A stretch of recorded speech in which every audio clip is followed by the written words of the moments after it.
very small thing. Belilah, contohlah, Ustaz, saya ada $3 Ustaz, saya nak kasi sedekah, tapi saya dah dapat pahala lebih banyak. Macam mana? Saya ni orang saya suka pada apa tau, you kasih sikit tapi impact dia besar. Contoh ada orang kata, Ustaz, saya ada $3, saya nak kasih nasi satu paket $3, satu orang dia dapat. Betul tak? Satu orang dia dapat. So macam mana saya nak dapat pahala lebih besar, Ustaz? Pahala lebih berganda. Saranan saya antaranya ialah contoh, belilah air.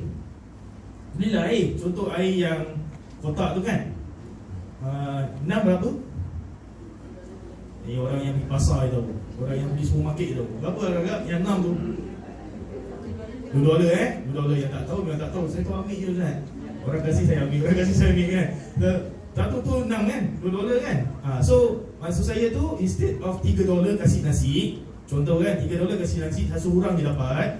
Beli air $2, dapat 6 orang kan, 6 orang dapat tersebut. Itu maksud saya tadi, duit jumlah yang ada kita luaskan supaya lebih ramai yang mendapatkannya. Jadi kadang-kadang kata, Ustaz, kalau hari Jumaat Ustaz, kalau orang kasih air katira, oh sedap Ustaz, memang sedap.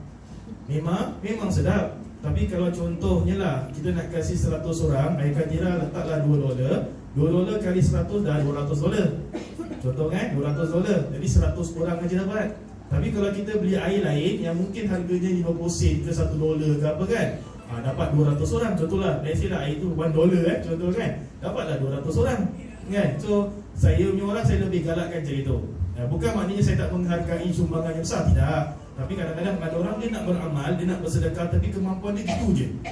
So macam mana nak luaskan lagi kemampuan dia agar sedekah tu dapat dikembangkan lagi, dapat dikembangkan lagi. Jadi selalunya lah, saya selalu, itu saranan saya. Mungkin abang kakak nak consider macam itu, okey lah kan. Let's say ada $3 hari Jumaat, bila pisang kan, kita biasa kan pisang kan, beli pisang satu tandan tu, satu apa? Tandan tandan tu ada. Abang salah dah bang, apa maksud? Satu sisi itulah, saya ni Melayu je faham kan. Melayu tadi Melayu saya fail tau dalam boleh tu. Dia tak penting. Soalan aku lihat, saya nak bilang ialah pisang macam itu pun kan, let's say lah, taruhlah $2 lebih, tak dapatlah 6 orang, 8 orang kan, seperti dia kan. Jadi the point saya nak bilang sini lah, lebih ramai orang dapat, lebih baik lah. Jadi kemampuan kita macam itu, tapi kita nak dapatkan jalan lebih besar, silakan, tak ada masalah pun ya. Tapi dalam Al-Quran pun Allah kata kan, lan tanalu birra hatta tunfiqu ma tuhibbun mimma tuhibbun. Engkau belum dapat sempurna pahala melakukan kebaikan sehinggalah engkau beri apa yang kau suka kan. Jadi kalau contoh kita memang suka air katira, bagilah air katira kan, itu lebih sempurna pahalanya. Walaupun mungkin sedikit orang saja dapat, tapi kita lebih suka katira kan, beli katira insya-Allah ya. Tapi kalau kasih 100, letak niatnya 100, jangan lupa 99 jemaah, 1 Ustaz-Arun. Faham jadi Ustaz-Arun dah dapat. Kadang-kadang kalau letak 2, Ustaz-Arun tak dapat apa-apa, dia kasi usia orang dah tak dapat kan. Tapi nak kena bilang lah, saya pun tak suka cukai-cukai. Tahu cukai taruh 100, hilang 99 je, satu simpan dalam bucik. Tak nak, saya tak suka macam itu kan. Pasal kalau kasih untuk jemaah, ni namanya jemaah punya kan. Ada rezeki adalah, tak adalah sampai that ya. Jadi itu antara cara yang kita boleh lakukan apabila ada harta. Jadi kalau contohnya apa yang kita dah ada ni sekarang, usahakan untuk beramal ya. Tapi kalau dah dapat lebih, tak salah untuk kita buat lebih. Tapi jangan tunggu lebih baru nak buat. Jadi kata jangan tunggu lebih baru nak buat. Sedangkan takut dah dapat lebih, kita lupa. Yang kita lupa ya. Selalu saya ingatkan Ustaz, saya jarang, saya tak dapatlah pergi masjid. Pasal apa? Sekarang ni Ustaz, saya saya belum ada kereta lah. Kalau ada kereta mungkin saya boleh buat amal lebih lah.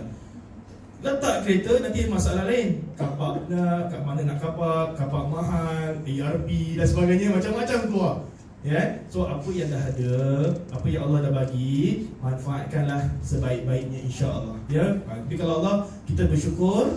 Bila syukur tu bukan hanya kita cakap syukur, tapi kita buat apa yang Allah dah bagi, insya-Allah Allah akan tambah. Bila kita bersyukur kan, kata Allah, la in syakartum la azidannakum. Jika kau bersyukur, aku akan tambah ya. Tapi bila nak tambah rezeki tu, kita maklum rezeki bukan hanya account number saja Ustaz, rezeki saya sama je, duit saya dalam simpanan saya sama je. Rezeki Allah boleh bagi dekat cara-cara yang lain-lain. Kesihatan, ketenangan, ya, kebahagiaan dan sewaktu dengannya. Ya, jadi ada dua perkara hasad yang dibenarkan, ya, dengan niat yang baik. Pertama tadi saya kata apa?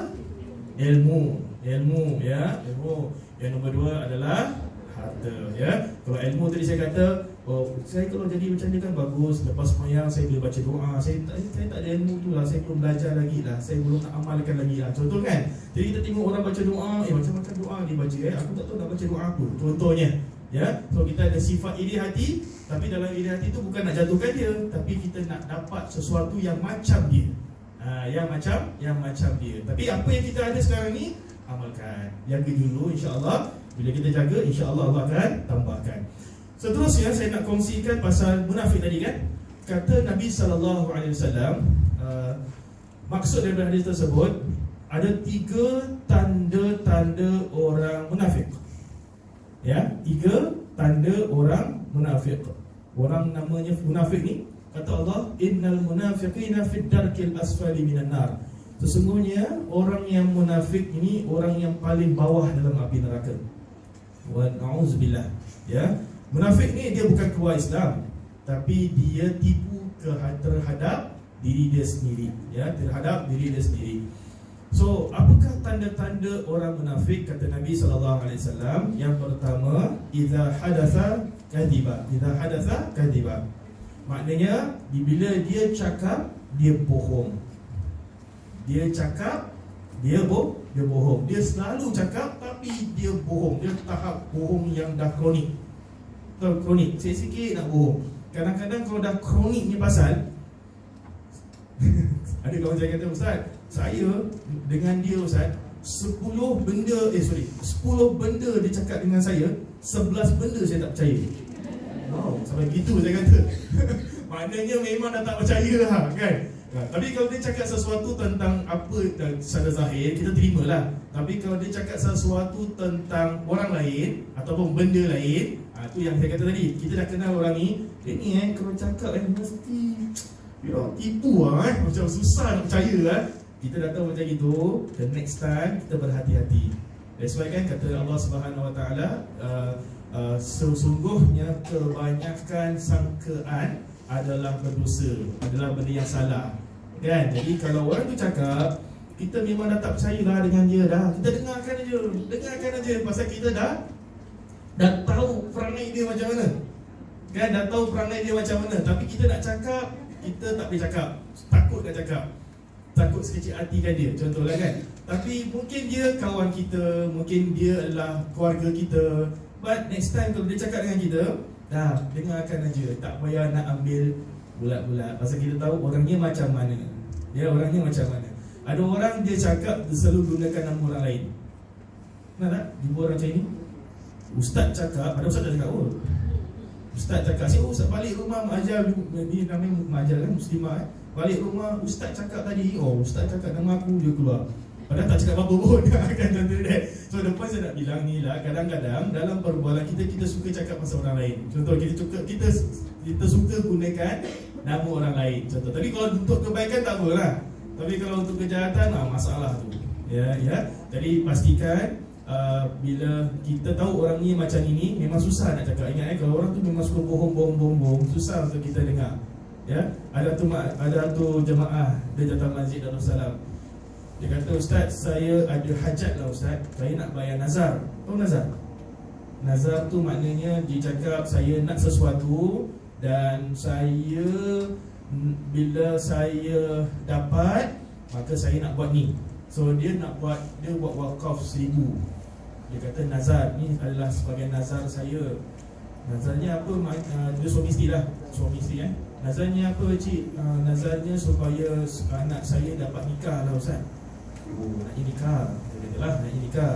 Naknya lelaki ke perempuan? Perempuan. Oh, naknya perempuan. Okay. So dah dapat jumpa jodoh belum? Yang ni lah. Belum Ustaz. Kalau belum, tu bukan nazar. Saya bilang, ini fahamkan ini term-term itu belum, maknanya itu belum nazar. Maknanya dia dah nazar, tapi dia belum dapat apa yang dia nak. kan? Jadi kalau dia belum dapat apa yang dia nak, apa yang dia nazarkan itu belum jadi wajib. Belum jadi wajib. Tapi dia kata macam mana Ustaz, saya dah kasih 1,000 ni Ustaz, saya dah kasih 1,000, lepas tu saya nak dapat lah ni. Saya kata boleh cik, tapi cik tak payah cakap nazar, cik gunakan ni sebagai sedekah. Mudah-mudahan dengan sedekah cik ni, mudah-mudahan Allah kabulkan hajatnya. Nampak tak beza dia? Dia mula-mula datang, dia nak bayar nazar, kerana dia kata saya ada nazar supaya anak saya dapat jumpa jodohnya. Itu nazar dia. Ya, jadi maknanya bila dia dah jumpa, bila anak ni dah jumpa jodoh, maknanya apa yang dia nazarkan tu jadi wajib. Betul tak? Jadi oleh tapi saya kata since benda tu belum tercapai, jadi nazar tu belum jadi wajib. Ya, belum jadi wajib. So satu benda ilmu lah untuk kita tahu. So dia tanya saya, cakap Ustaz, ini masjid ketiga saya datang. Masjid ketiga saya datang. Masjid pertama dengan masjid kedua, pegawai tak cakap apa-apa. Pegawai tak cakap apa-apa. Ini masjid ketiga ni first time saya dengar Ustaz cakap macam ni. Saya kata, dia tu kan. Tapi saya tak boleh macam jual minyak, jual kuyuk lebih memang Darussalam bagus, jujur. Sana tak guna kan. Salah pasal kita pun tak tahu kan. Saya kata saya ingin respon, tak maaf cik, saya tak tahu, saya tak boleh komen pasal saya tak tahu apa cik cakap dengan dia, siapa cik jumpa, saya pun tak tahu. Ya, tapi sepatutnya bila kita nak buat sesuatu ibadah, nazar tu pun ibadah kan. Dapatkanlah nasihat dulu macam mana cara-cara dan sebagainya kan, baru kita boleh uruskan. Jadi kata ni third masjid baru dapat. Saya kata boleh cik teruskan, cik dah bagi ni kan. Tapi saya cakap ini bukan nazar, ini adalah sedekah. Jadi mudah-mudahan dengan sedekah yang kita bagi, Allah kabulkan hajatnya. Jadi lagi-lagi hajat mak bapaknya kan. Jadi saya kata itulah, itu lebih baik. Tapi kalau nazar, benda yang kita dah yakin benda tu akan terjadi, dah dapat, barulah nazar tu jadi wajib. Tapi Ustaz, kalau saya nazar tapi saya tak boleh buat pula, macam mana ni? Dosa tu. Saya nazar Ustaz, kalau saya sembuh sakit, saya nak pergi umrah. Contoh ya. Sekali dah sembuh baik, dah sembuh daripada penyakit, tak boleh pergi umrah pula. Tak kira lah apa sebab, duit tak ada ke, dia punya komitmen tak ada ke dan sebagainya, tak boleh ambil cuti ke apa kan. So macam mana ni kan? Saya dah nazar ni. Kakak macam mana kakak bang? Macam mana? Ini soalan exam ni. Nazar ni kita dah janji Allah ni kan, dah janji Allah ni, kita dah letakkan harapan pada Allah ni, tapi bila dah janji Allah dah dapat tak buat pula. Contoh macam mana? Saya kata dalam bab nazar, kalau tak jadi buat boleh bayar kafarah, boleh bayar denda. Kafarah tu jangan cakap kafarah tu asyik subuh suami isteri je kan. Datang kat masjid, saya nak bayar kafarah. Masya Allah, mak ajar. Bila mak ajar buat, mak ajar. Contoh Ramadan, dia mak ajar. Ya kau Ustaz, pakcik dah lama meninggal. Sampai dah kan. So kafarah bukan bersetubuh di siang hari Ramadan saja. Kafarah nazar namanya ada. Antaranya ialah memberikan makanan kepada 10 orang fakir miskin. Ya, jadi kalau kita ada nazar tapi kita tak dapat tunaikan, whatever reason, sedangkan apa yang kita nazarkan tu dah dapat. Kan, jadi saya kata kan, kita nak, kalau anak aku pass exam, aku nak sedekah. Contoh, aku nak sedekah nasi biryani 150 paket kat kelas nak belajar lagi. Amin, insya-Allah. Saya suruh amin. Ya tak amin tak dapat. Contoh. Okay, kalau anak aku pass exam, aku nak belanja makan, kelas nak belajar lagi 150 orang. Contoh, sekali anak dia dah pass exam. So bila anak dia pass exam, duit pula tak ada. Contoh lah kan, Ustaz, saya sedih lah Ustaz, saya tak dapat tunaikan ni, jadi tanggungan saya ni sekarang ni. So macam mana nak batalkan that nazar, walaupun anaknya dah pass exam, belanja, atau bukan belanja, kasih makan kepada 10 fakir miskin. Itu cara nak batalkan, nak bayar denda nazar kita. Faham tak? Walaupun dah dapat Ustaz, walaupun dah dapat. Jadi itu ingat. Tapi ingat nazar benda yang umum. Jangan pula tiba-tiba ya, saya bernazar lah, kalau hari ini saya dapat solat zuhur kat masjid, ya, kalau ataupun saya nazar lah, kalau nanti sekejap lagi saya sembahyang zuhur, saya akan sedekah. Mana nazar, awak nazar tak nazar sembahyang zuhur jadi wajib. Kan tetap wajib juga. So tak boleh nazar satu benda yang wajib. Kan, tapi kalau kita nazar satu benda yang tidak wajib, Maka kalau dah dapat, maka tunaikanlah apa yang dinazarkan. Ingat beza nazar dengan niat. Ustaz saya niat, tapi niat je. Nazar is nazar. Niat, kalau kita niat, Ustaz saya niat saya nak belanja Ustaz Spencer, Ustaz. Niat. Tolong beritahu kepada siapa yang hajat, insya-Allah. Ya, saya niat nak belanja Ustaz Spencer, Ustaz. Tetapi saya belum dapat tunaikan. Niat je dapat pahala. So tambah, taruh niat sekarang. Tapi jangan semua Spencer, nanti saya punya berat badan makin naik. Itu tukarlah. Satu Spencer, satu Coffee Bean. Itu tukarlah, insya-Allah ya. Itulah saja kan. Jadi satu orang niat je. Tapi bila tunaikan niatnya, pahalanya boleh sampai 700 kali ganda. Itu kalau orang yang niat. Ya, orang yang niat. Tapi kalau nazar, maknanya kalau dia dapat apa yang dia nak, nazar itu menjadi wajib. Ya, so Ustaz, macam mana Ustaz teknikal? Dia kena cakap lah, saya bernazar. Kalau saya berniat, niat je. Saya bernazar, barulah ibadah tu menjadi nazar. Kalau kita dapat apa yang kita nak, barulah ibadah tu menjadi wajib. Ya, itu yang pertama. Iza hadatha kaziba, dia cakap dia bohong. Yang kedua, apabila dia janji, dia memungkiri. Dia janji macam gini, dia lain. Dia janji macam gini, dia lain. Contohnya kan, dia tak buat apa yang dijanjikan. Itu tanda-tanda munafik. Janji palsu. Janji Melayu. Janji Melayu kan. Janji Melayu kan. Janji Hindustan, janji Bollywood, janji Hollywood, macam-macam Wood. Ya. Wallahu a'lam bishawab. Ya. Tapi ini orang-orang yang dah kronik. Dia janji je tapi tak buat. Kan, tak buat, si cakap je. Abang kalau naik gaji nanti, abang nak bawa awak pergi ke Spain. Contoh naik gaji je, abang tak bawa abang. Nantilah insyaAllah yang next year Lepas tu tak pasal-pasal cakap lagi, abang kalau naik gaji nanti, abang nak bawa kau pergi ke Bosnia bang, Bosnia kan. Si janji je tapi tak tunaikan. Contohnya kan. Tapi kalau boleh, bila dah janji, kita usahakan tunaikan apa yang kita janjikan. Yang ketiga, kata Nabi SAW, tanda orang munafik ialah idza tumina khana, apabila mendapat amanah, dia tak tunaikan amanah tu. Ya, tak kiralah amanah keluarga, amanah kerja, ya, amanah apa-apa amanah. Namanya amanah, satu amanah yang Allah bagi kepada kita, kita khianat dengan amanah itu, ya, maka itulah tanda-tanda orang-orang yang munafik. Ya, tapi ingat, ini untuk kita belajar dan untuk kita take note. Bukan tiba-tiba kita nak main hentam orang. Besok lusa dah tahu hadis ni kan. Besok nampak ada kawan kita, dia cakap tapi dia bohong. Engkau memang tanda munafik tau.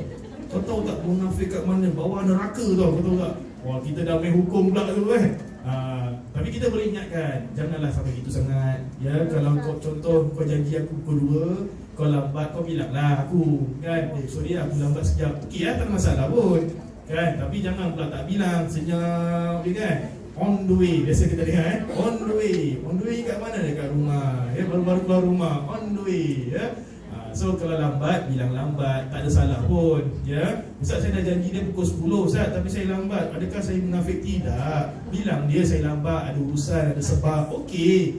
Bukanlah Islam tu strict sangat. Ustaz dah janji pukul 10, nak kena datang pukul 10. Masalah tu kadang-kadang kita kan on the road, lambat, ada urusan, ada tanggungjawab dan sewaktu dengannya. Ya. Jadi ingat, ini adalah 3 tanda-tanda orang munafik. Ya, kalau tidak jaga-jaga, takut-takut kita tergolong dalam golongan ini. Ya, naudzubillah min dzalik. Iaitu yang pertama, bila dia cakap dia bohong. Kedua, apabila dia berjanji, dia memungkiri, janji palsu. Yang ketiga, apabila dia diberi amanah tapi dia khianat dengan amanah itu, dia tidak tunaikan amanah itu. Ini 3 adalah tanda-tanda orang-orang yang munafik, insya-Allah. Last, insya-Allah, 3 sifat bawa untung. Apa benda kita belajar daripada ini? Pertama, dari Abu Hurairah radhiyallahu an, Rasulullah sallallahu alaihi wasallam bersabda yang bermaksud, tidaklah sedekah itu mengurangi harta. Tidaklah Allah menambah bagi seorang hamba dengan pemberian maaf kecuali kemuliaan di dunia dan di akhirat. Serta tidaklah seseorang merendahkan diri kerana Allah kecuali dia akan meninggikan darajatnya di dunia dan di akhirat. Jadi 3 sifat. Pertama, orang yang suka beri sedekah. Bila Allah beri, bila orang tu suka beri sedekah, sama ada kecil ataupun besar, Ya, Allah kata apa? Nabi kata apa? Allah tidak akan kurangkan duit kita, tidak akan kurangkan harta kita disebabkan sedekah. Tak pernah dengar pun orang yang miskin ni, orang yang suka beri sedekah ni jadi miskin. Tak pernah dengar, ya. Pasal orang, the more we give, the more we get, insya-Allah, ya. Jadi dia kata cuma sama ada kita get through account, through money, ataupun dengan benda-benda lain. Ya, itu yang pertama. Yang kedua adalah orang yang memaafkan saudaranya. Kita dah bincangkan last week kan, tentang orang yang maafkan saudaranya, dan kita tahu memang susah kan nak maafkan saudara kita, ya. So orang yang memberikan kemaafan kepada orang lain, ya, Allah akan memberikan ataupun Allah akan memberikan kemuliaan untuk dia di dunia dan di akhirat. Bukan di dunia je, dekat akhirat pun kita akan dapat orang yang suka memberikan kemaafan kepada orang lain. Yang ketiga, orang yang suka rendah diri. Orang yang suka rendah diri, dalam bahasa Inggeris apa? Humble, low profile. Humble dengan low profile, ya kan? So kalau orang tak kenal dia ke, orang rasanya engkau siapa kan, sampai tak payah. Dia tak payah nak cakap aku dulu macam ni tau, aku dulu macam tak payah. Kan? Kalau orang kenal, alhamdulillah. Kalau orang tak kenal, tak masalah. Tapi kalau kita rendahkan diri, benda ni, sifat ni bawa untung untuk kita. Untungnya apa? Allah akan naikkan darajat kita di dunia dan di akhirat. Ya, Allah akan naikkan darajat kita di dunia dan di akhirat. Kita pun dah bincangkan antara amalan ringkas yang kita boleh buat setiap hari selepas solat adalah dengan membaca la ilaha illallah wahdahu la syarikalah lahul mulku wa lahul hamd wa huwa ala kulli syai'in qadir, ataupun lahul mulku wa lahul hamd yuhyi wa yumitu wa huwa ala kulli syai'in qadir, sebanyak 10 kali selepas solat subuh dengan maghrib. Nah, di dua solat bila kita baca 10 kali, ya, Allah akan hapuskan 10 kejahatan, Allah akan beri 10 kebaikan, dan Allah akan naikkan darjat 10 kali ganda. Ya, jadi dengan hanya membaca zikir tersebut selepas subuh dan juga selepas solat maghrib, insya-Allah. Jadi ini sifat yang mula di sisi Allah Subhanahu wa taala. Nabi SAW dia suka memberikan sedekah. Nabi SAW memaafkan saudaranya, dan Nabi SAW juga adalah seorang yang rendah diri. Ya, rendah diri, yang insya-Allah kita akan dengarkan, ya, mungkin baca sedikit, ya, insya-Allah baca sedikit, ya, muka surat 83, insya-Allah. Itulah Nabi SAW, adab Nabi apabila duduk dengan para sahabat, insya-Allah. Silakan Bapak.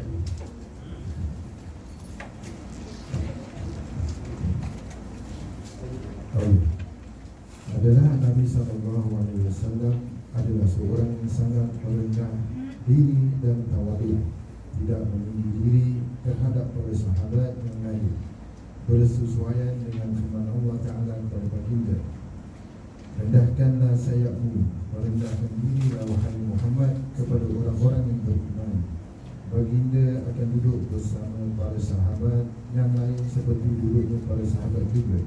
Seringkali jika ada orang luar yang datang ingin mencari Nabi di dalam majlis tersebut, mereka akan tercari-cari dan bertanyakan di mana Muhammad atau di mana Nabi, sedangkan Nabi berada di situ.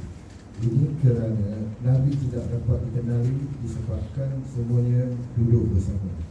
Diriwayatkan oleh Imam Abu Dawud rahimahullah dari sahabat Nabi, iaitu Abu Zar dan Abu Hurairah radhiyallahu anhu berkata, adalah Rasulullah SAW itu sering duduk bersama-sama, tiada perbezaan dengan sahabatnya, sehingga apabila datang orang luar, mereka tidak dapat mengenal pasti di mana Nabi, sehinggalah orang itu bertanya di mana baginda, sedangkan Nabi di situ.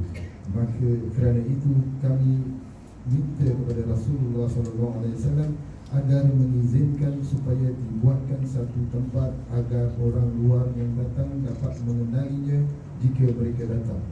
Sayyidina Ali radhiyallahu anhu juga menceritakan kepada anaknya Sayyidina Husain radhiyallahu anhu bahawa Nabi SAW menjadi menyebabkan sesiapa yang duduk dalam majlis itu merasakan tidak ada seorang pun yang lebih mulia di sisi beliau daripada diri mereka sendiri. Sesiapa yang mengajak Rasulullah duduk ataupun berbincang mengenai sesuatu hajat, baginda akan bersabar sehingga orang itu memudahkan percakapannya dan pergi terlebih dahulu. Sayyidina Ali berkata lagi, sesiapa pun yang memohon hajat pada Rasulullah SAW tidak akan ditolak selagi baginda mampu memenuhinya.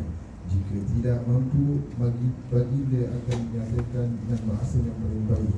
Wajah baginda yang tenang dan akhlak baginda yang indah dapat dirasakan oleh seluruh manusia.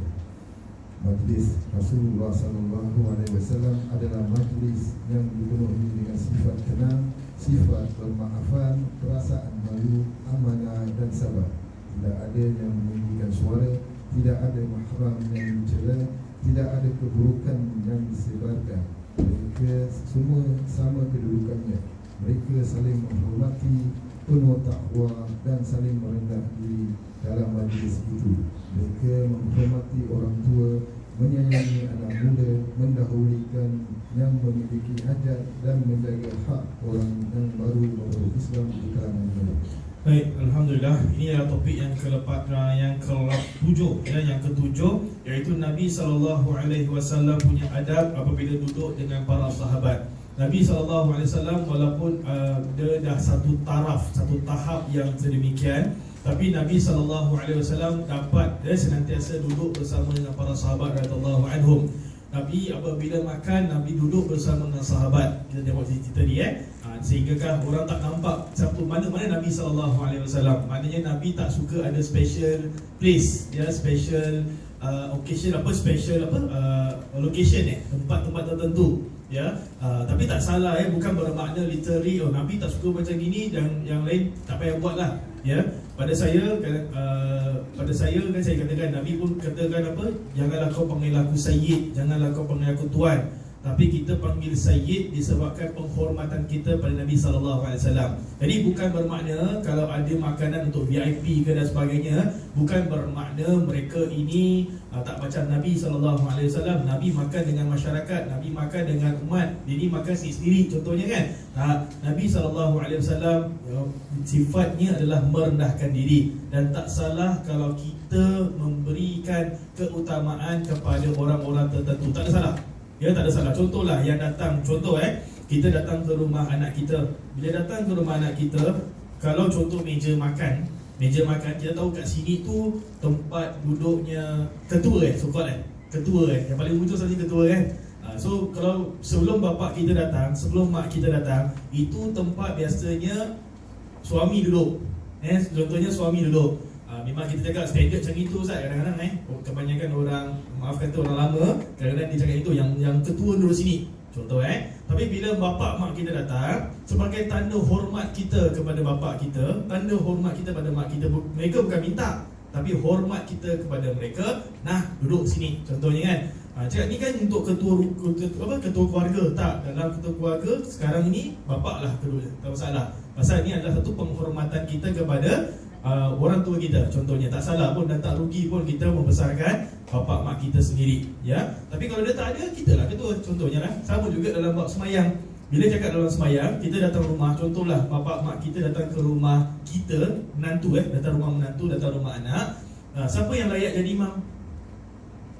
Tuan rumah kita dah belajar kan. Tuan rumah maknanya tuan rumah, since rumah itu adalah rumah menantu dengan rumah anak, maka yang layak, yang berhak untuk menjadi imam adalah menantu dan anak tersebut. Yang dia yang layak, lebih berhak untuk menjadi imam. Tapi tak salah kalau kita hormat bapak kita bapak jadi imam kan. Last kuliah tu saya kata, kalau bab nak jadi imam, itulah nampak sifat kemelayuan kita semua. Tahu kemelayuan? Kemaluan. Salah sebut kemelayuan. Salah sebut ya.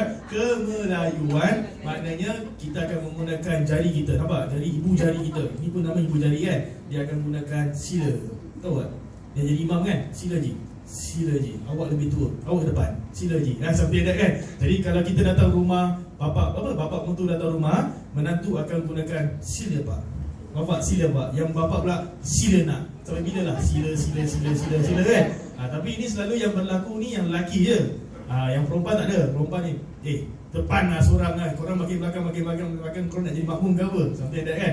Tapi memang itu akan ditunjukkan apabila nak jadi imam. Pasal semua orang tak nak jadi imam. Ya, semua orang tak nak jadi imam. Tapi kalau kita kata berhak, siapakah yang lebih berhak adalah tuan rumah. Ya, tuan rumah. Jadi kalau kita datang pada rumah anak kita, rumah menantu kita, kita kasih mereka chance untuk jadi imam. Tapi kalau mereka hormat kita, silakan bapak lah yang imam, bapak lah ni sebagainya, terpulang pada kita lah.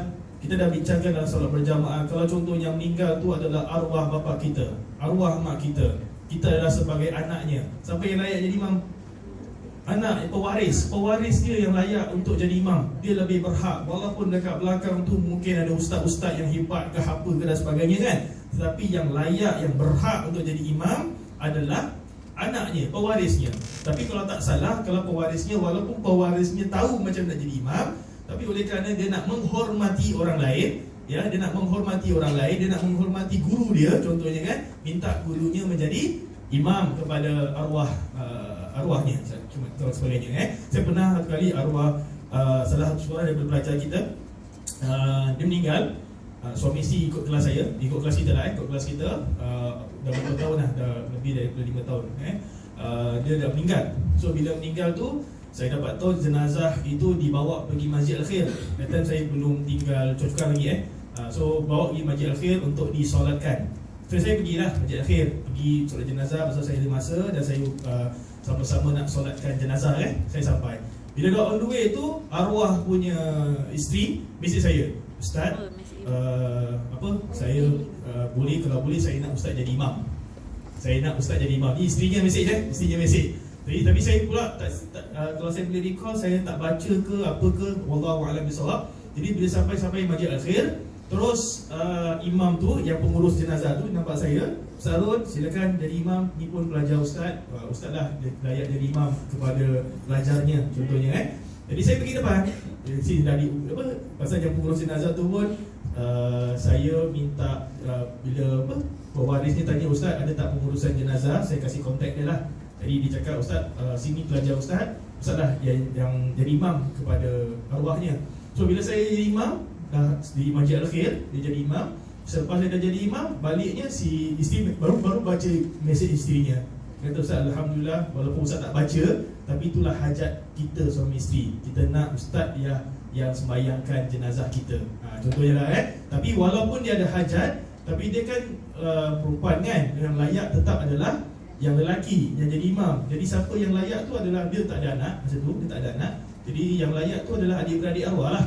Ya, adik-beradik arwah tu bapa arwah lah yang layak jadi imam kan.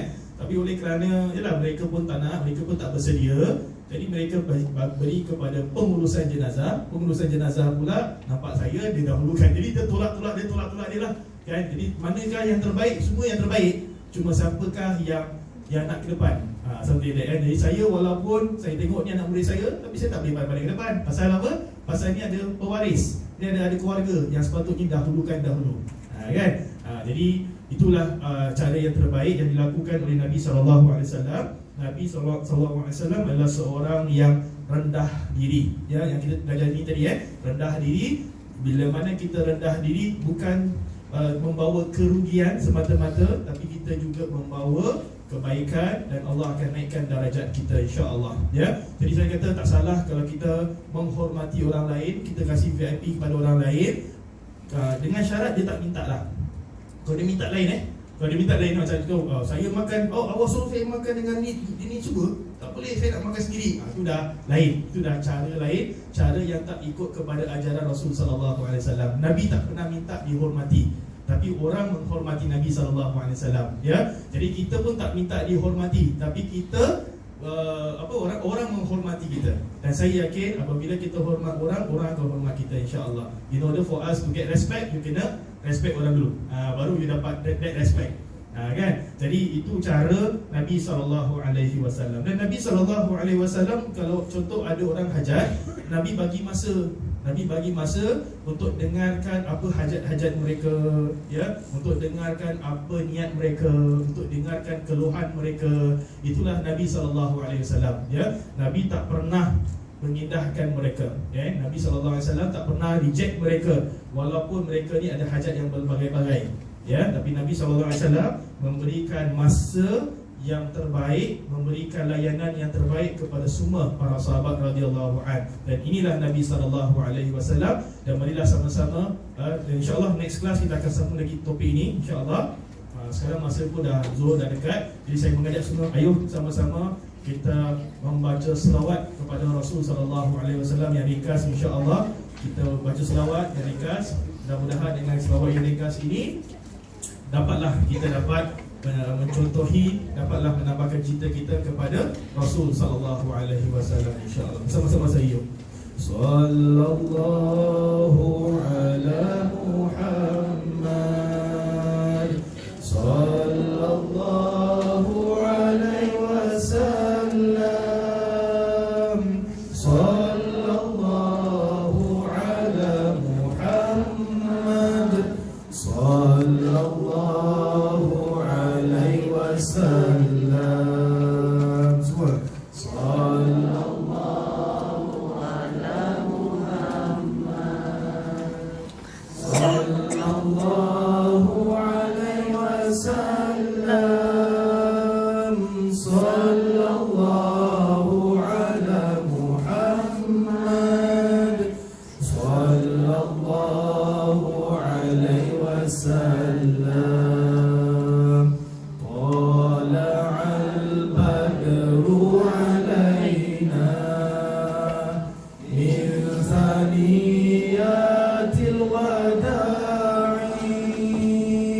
وجب الشكر علينا ما دعا لله داعي صلى الله على محمد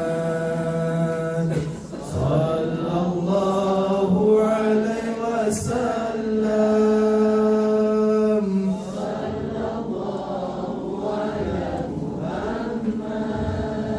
صلى الله عليه وسلم يا نبي سلام عليك يا رسول سلام عليك يا حبيب سلام عليك صلوات الله عليك صلى الله على محمد صلى الله عليه وسلم صلى الله على محمد صلى الله عليه وسلم أيها المبعوث فينا جئت بالأمر المطاع كن شفيعا يا حبيبي يوم حشر واجتماع صلى الله على محمد صلى الله عليه وسلم صلى الله على محمد صلى الله عليه وسلم ولبسنا ثوب عز بعد تلفيك الرقاع أسبل الستر علينا يا مجيبا كل داعي صلى الله على محمد صلى الله عليه وسلم Sallallahu ala Muhammad, sallallahu alaihi wasallam, sallallahu ala Muhammad, sallallahu alaihi wasallam, sallallahu ala Muhammad, sallallahu alaihi wasallam. Allahumma salli wa sallim wa barik alaihi wa ala alihi. Bapak, teman-teman rahmati Allah Subhanahu wa taala, sekali lagi ini adalah panggilan yang terakhir insya-Allah bagi siapa-siapa yang nak bersama dengan majlis insya-Allah pada minggu depan. Hampir lagi 20 tiket sahaja, 20 tempat sahaja untuk anda bersama dengan kita insya-Allah. Bagi siapa yang belum register boleh terus register dengan segera. Kalau lambat-lambat melepas lambat-lambat melepas insya-Allah. So boleh insya-Allah minggu depan. Kalau bagi siapa yang sudah register, kita jumpa di Masjid Sultan. Jangan pergi Masjid Darussalam ya, pergi Masjid Sultan insya-Allah. Pakailah baju-baju yang bling-bling sikit kan, kakak yang tudung-tudung yang bling-bling sikit. Pasal dekat kita nak pergi town kan, pergi town sikit. Jadi pakaian dia pun lain sikit lah. Pakaian dia pun lain sikit insya-Allah. Baik, itu yang pertama. Lepas acara pukul 1 Zuhur, lepas Zuhur nak pergi makan, pergi mana-mana pergi, tak kisah. Ya, bayar sendiri ya, semua bayar sendiri, tak termasuk dalam package yang disediakan ya. Jadi yang balik semua bayar sendiri insya-Allah. Itu yang pertama. Yang kedua insya-Allah minggu depan dengan tu insya-Allah kita akan adakan jelajah masjid untuk semua bagi siapa yang nak ikut jalan-jalan. Ya, maknanya minggu depan kita pergi baca catatan kan. Lagi satu minggu pun tak ada kelas Lagi satu minggunya pun tak ada kelas. Kita nak pergi ke Masjid Omar Melaka. Kita nak pergi Masjid Omar Salmah. Kita nak pergi Masjid Omar menjadi perempuan. Tak ada gurau. Okey, nombor 3 Masjid Ahmad. Masjid Ahmad ada 3. Ya, masjid-masjid kecil. Ya, masjid-masjid kecil. Bagi siapa yang mungkin tak pernah pergi masjid-masjid ni dan nak jalan-jalan ni tak ada apa-apa pun. Jalan-jalan, naik bas daripada Masjid Darussalam, kita bawa pergi masjid ni. Lepas tu pergi masjid ni, InsyaAllah program antara pagi sampai pukul 3 petang. Ya, lepas tu ada makan disediakan insyaAllah. Ada makanan yang akan disediakan. So apa yang diisikan, kita nak dengar sejarah masjid. Satu. Nombor 2, insyaAllah Ustaz Syafaat ataupun saya insyaAllah kita akan ada untuk baca zikir selawat dan juga dengar sikit ilmu. Yang pada masa juga adalah untuk silaturahim. And program ni bukan hanya untuk you all, tapi kalau you all nak buat family silakan. Ya, nak buat family silakan. Dia terbuka untuk semua orang. Jadi kalau siapa yang nak register, boleh register insyaAllah di link di bawah ni, Most Hopping Peditri insyaAllah. Bagi siapa yang tak tahu nak register dekat link, boleh register dekat luar. Nanti insyaAllah pegawai kita tunggu $15 ya untuk seorang. Ya, jadi kalau you all bawa anak ke, bawa cucu ke, semua bayar times lah insyaAllah ya. Kita target 2 bas. Ya, kita target 2 bas. Jadi boleh ikut lah. Bagi yang penting ialah you all nak ikut jalan. Ni jalan-jalan je, tak ada apa-apa ya. Jadi tak payah bawa buku. Tak payah buku. Ada orang kalau jalan-jalan bawa buku semangat. Ya, tak ada bawa buku ya. Tapi again, pulang pada semua yang nak luangkan masa, keluar dengan kawan-kawan, keluar dengan keluarga insya-Allah, pergi ke masjid-masjid. Jadi kita akan start di Masjid Darussalam, kumpul di Masjid Darussalam, and pulang pun di Masjid Darussalam. Don't worry. Kita tak akan hantar you all pergi mana-mana kan, balik sendiri Pamadai. Tak ada kan? Tetap di Masjid Darussalam insya-Allah ya. Jadi kalau siapa yang cakap, Ustaz saya nak ikut tapi saya ada transport sendiri, tak dibenarkan. Kita nak bonding kan, kita nak silaturahim kan. Jadi naik bas sama-sama. Kereta, motor boleh park dekat belakang masjid. Pasal nanti bila dah balik ya, kita akan patah balik Darussalam, dan you all boleh balik naik kereta sendiri, naik kenderaan sendiri lah insya-Allah ya. Jadi dibuka hanya untuk 70 orang lebih kurang. Jadi siapa nak ikut jalan-jalan, silakan insya-Allah. Ini jalan-jalan ya, jalan-jalan insya-Allah. Okey, tu minggu yang 22, minggu yang ke 15 hari bulan insya-Allah. Minggu yang ketiga. Ni minggu pertama. Minggu depan ada Masjid Sultan. Dan satu minggu adalah jalan-jalan insya-Allah. Bagi siapa yang nak wakaf, silakan macam biasa. Dan juga bagi siapa yang nak luangkan masa untuk volunteer pada bulan Disember nanti pun dipersilakan. Ada yang sudah register. Dan 1 hari Disember adalah Masjid Darussalam akan jalankan tabung di seluruh Singapura. Jadi kalau you all nak ambil cuti for a good cause, for a good niat, boleh ambil, boleh register, bawa anak-anak untuk bersama-sama insya-Allah. Di sana link yang pertama adalah link untuk ikut program di masjid-masjid tadi saya kata, tapi buat bayaran cuma online. Yang kedua, link yang kedua adalah orang kata tu bagi siapa-siapa yang nak volunteer masjid insya-Allah. So tadi saya katakan minggu ni minggu pertama, minggu kedua Masjid Sultan, minggu ketiga jalan-jalan jelajah masjid, minggu keempat dengan minggu kelima next class kita insya-Allah ya. Minggu keempat dengan minggu kelima 22 dan 29 Oktober. Ya, ini kelas kita nak belajar lagi di masjid. Ini macam biasalah, sambung balik baca kitab dan sebagainya ya. So itu date akan ada kelas. Sorry, poster belum buat. Poster belum buat. Jadi ini info je saya nak bilang. Jadi kalau siapa yang tak nak ikut jalan-jalan, siapa-siapa yang tak nak ikut pergi Masjid Sultan, tak mengapa, kita jumpalah lagi sebulan akan datang ya. Lagi hujung bulan ni, insya-Allah. Hujung bulan ni 22 dan 29 Oktober barulah kelas nak belajar lagi akan diadakan, akan sambung balik insya-Allah. Ya, akan sambung balik insya-Allah. Boleh semua? Boleh faham? Boleh faham insya-Allah. Boleh kongsikan kepada keluarga kenalan yang tak datang hari ini insya-Allah supaya mereka pun tahu apa yang akan kita lakukan insya-Allah ya. Baik, Bapak akan dirahmati Allah Subhanahu taala, di sini ada permintaan untuk bacakan doa selamat bagi Muhammad Daniel bin Jamil dan juga Muhammad Asrin bin Subnah yang menyambut hari lahir mereka insya-Allah, dan mudah-mudahan Allah berkati umur mereka, Allah berikan kesihatan, kebaikan buat mereka insya-Allah, dilindungi daripada sebarang kesusahan, dilindungi daripada sebarang penyakit insya-Allah, dan mudah-mudahan Allah membantu mereka dalam usaha untuk menjadi hamba yang baik, hamba yang berjaya di dunia dan di akhirat insya-Allah. Dan juga kita doakan bagi Puan Hanisah binti Nurdin yang akan menjalani operation ya, liver operation pada minggu depan insya-Allah. Kita doakan mudah-mudahan Allah berikan kemudahan pada dirinya, Allah berikan pahala yang besar di atas kesabarannya insya-Allah. Allah sembuhkan penyakit-penyakitnya,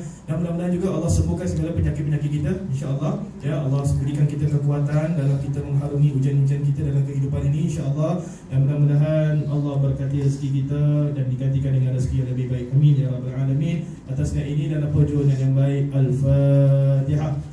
أعوذ بالله من الشيطان الرجيم بسم الله الرحمن الرحيم الحمد لله رب العالمين الرحمن الرحيم مالك يوم الدين إياك نعبد وإياك نستعين اهدنا الصراط المستقيم صراط الذين أنعمت عليهم غير المغضوب عليهم ولا الضالين آمين.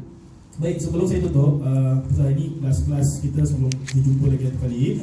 InsyaAllah pada 14 hari bulan Oktober, saya belum dapat posternya, 14 hari bulan Oktober, hari Sabtu, bagi siapa yang ada masa lapang, InsyaAllah kawan-kawan kita yang qasidah akan gabung dengan Masjid Asy-Syakirin InsyaAllah ya, di mana mereka akan adakan majlis Gegar Selawat insyaAllah di Masjid Asy-Syakirin, hari Sabtu pagi. Tu kena follow Asy-Syakirin dia bukan Darussalam juga kita akan gabung dan akan diadakan di Masjid Asy-Syakirin pada 14 hari bulan Oktober insya-Allah. Keduanya, bagi siapa yang kat sini yang mungkin hujung tahun ni ataupun awal tahun depan nak pergi ke umrah, nak pergi ke umrah,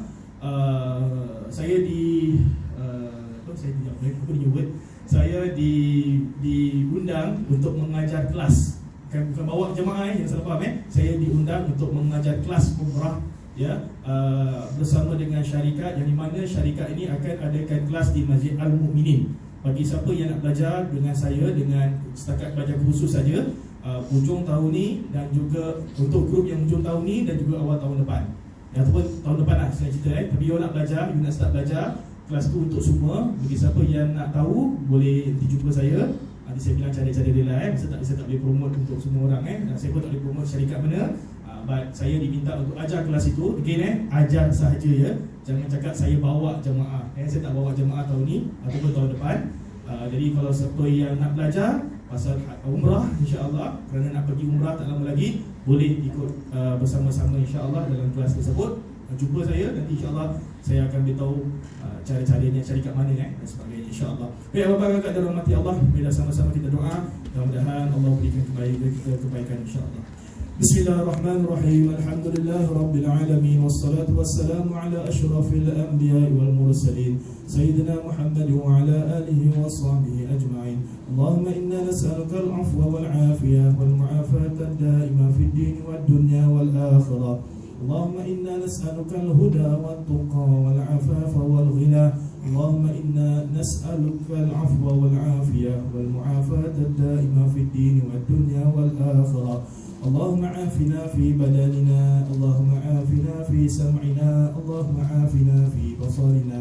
Ya Allah, ya Tuhan kami, di rumah-Mu Masjid Darussalam ini ya Allah, kami menadah tangan, kami mohon kasih sayang-Mu ya Allah, kami mohon rahmat-Mu ya Allah, kami mohon bantuan-Mu dan kami mohon keberkatan-Mu ya Allah.